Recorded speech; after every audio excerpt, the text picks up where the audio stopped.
This morning, several police officers are recovering from injuries and nearly a dozen protesters under arrest after clashes on Manhattan's East Side Tuesday. Tensions ignited after a protester was taken into custody in an unmarked van. CBS 2's John Diaz is live from the 1st Precinct in Tribeca with details. John. Yeah, good morning, Dick and Marion. Of those 12 protesters arrested, one of them does still remain, though, in police custody this morning for an assault charge. The rest have since been released overnight, including an 18-year-old woman. Now, earlier on this morning, many people were out here in front of the 1st Police Precinct here in Tribeca demanding that she get released, saying that her arrests look much more like a kidnapping. Overnight, 18-year-old Nikki Stone, who police say they were looking for a while, was released from police custody with a desk appearance ticket after becoming the main focus of this now viral video of her arrest. It's the latest moment sparking outrage and more distrust of the NYPD.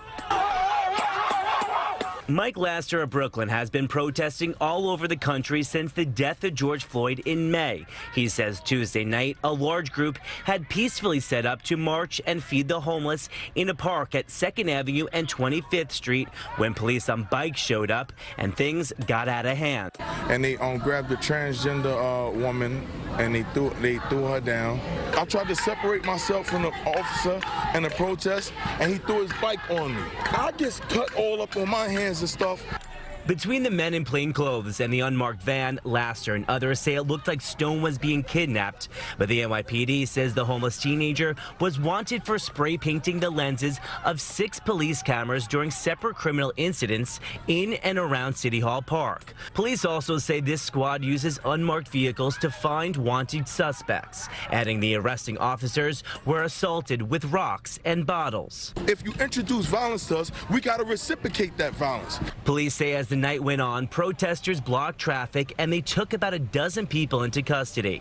In the midst of screaming during the tense standoff, you could hear people insisting they weren't violent. We're peaceful!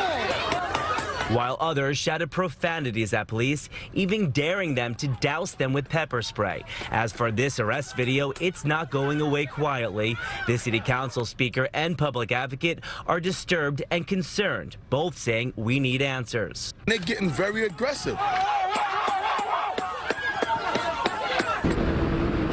Now, protesters will tell you that the whole thing was peaceful, but the NYPD says that 7 of its officers were injured. 4 of them had to go to the hospital for minor injuries. They've since been released. We're live this morning from Tribeca. John Diaz, CBS 2 News. John, thank you.